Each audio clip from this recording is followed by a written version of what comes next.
Donc, comment calculer la taille de volume d'un lot? Donc, on va voir les bases. Alors, un lot, c'est quoi? Un lot, c'est 100 000 unités. D'accord. Un mini-lot, c'est 10 000 unités, soit 0,1 lot qu'on rentre dans MetaTrader. Un micro-lot, c'est 0,01 lot, soit 1000 unités. Il faudra bien garder ça en tête.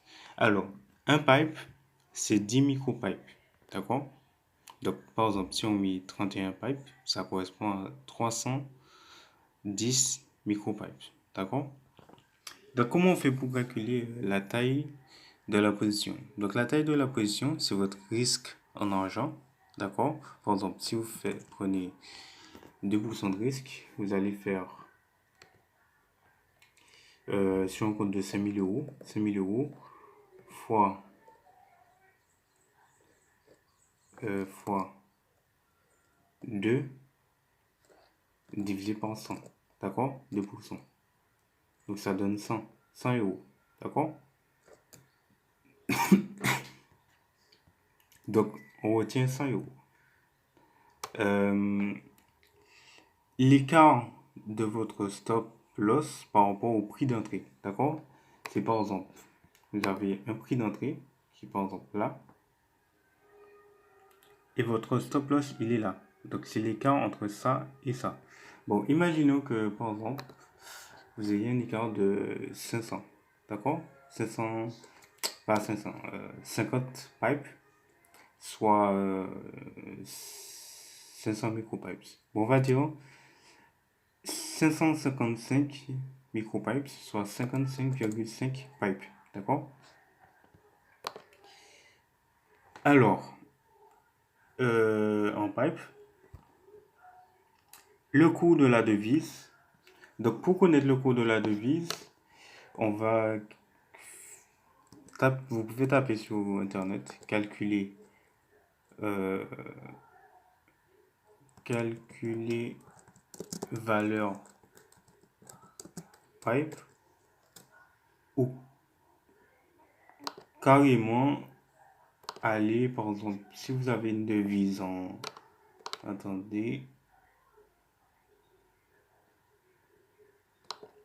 Si vous avez une devise en... Attendez, on va le faire là.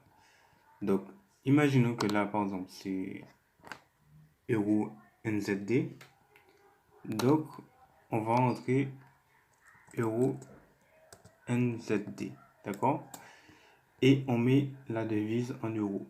Donc là, on voit bien que là, il prend en euro NZD. Imaginons qu'on prend en USD CAD, où il n'y a pas de l'euro dedans. Donc, il va prendre euro CAD. Et euro CAD, bon.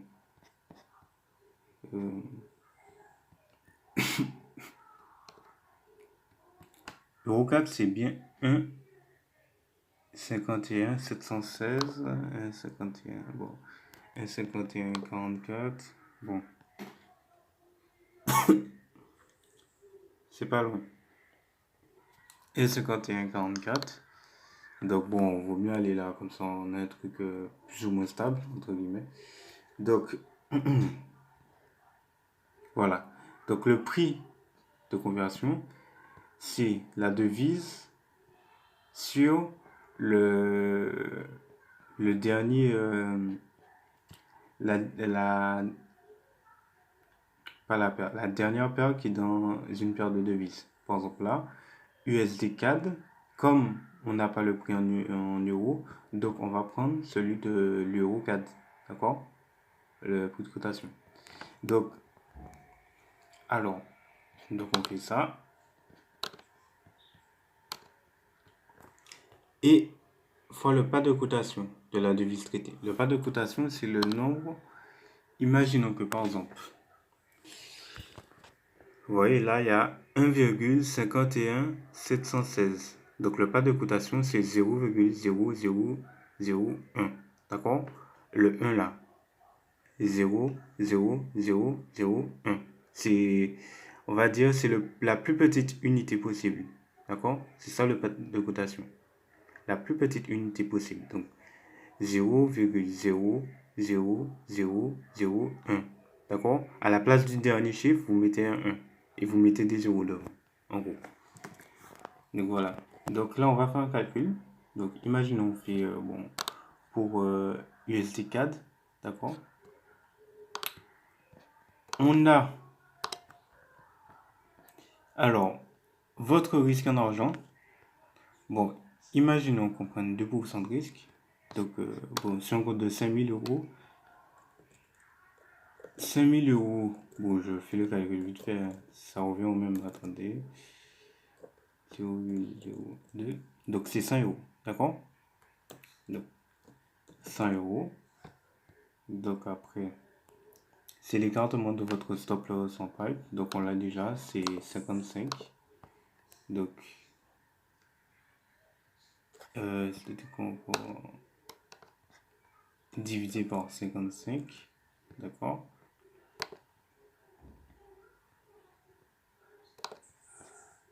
Donc là on le met entre parenthèses.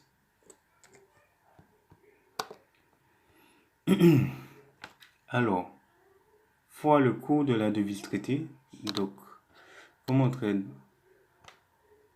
l'euro, l'USD CAD, mais le cours c'est l'euro CAD puisqu'on est en euros. Si vous êtes en dollars, vous mettez la devise en dollars et vous aurez USD CAD, donc il n'y aura rien à changer, c'est 1,5144. 1,51, 1,5144. C'est bien ça. 1,5144. 1,5144 fois le pas de la devise traitée. Donc on l'a vu, c'est le plus petit écart possible, donc 0, 0, 0, 0, 1. D'accord? Donc 0, 0, 0, 0, 0, 1. Donc on vérifie. Il y a 1 0,000. Donc il y a 4 zéros après devant le 1. Donc là il y a bien 1 0, point, 2 0 et 2 0. Donc c'est bien ça. Donc le résultat ça donne. Attendez.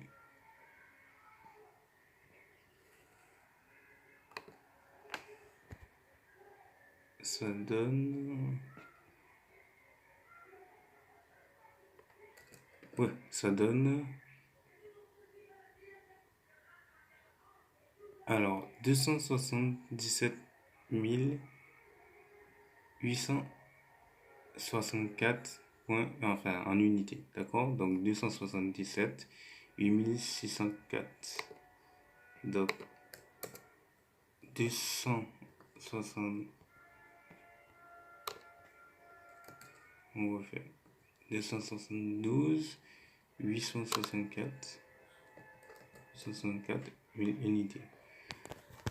Donc, on a vu quoi? Que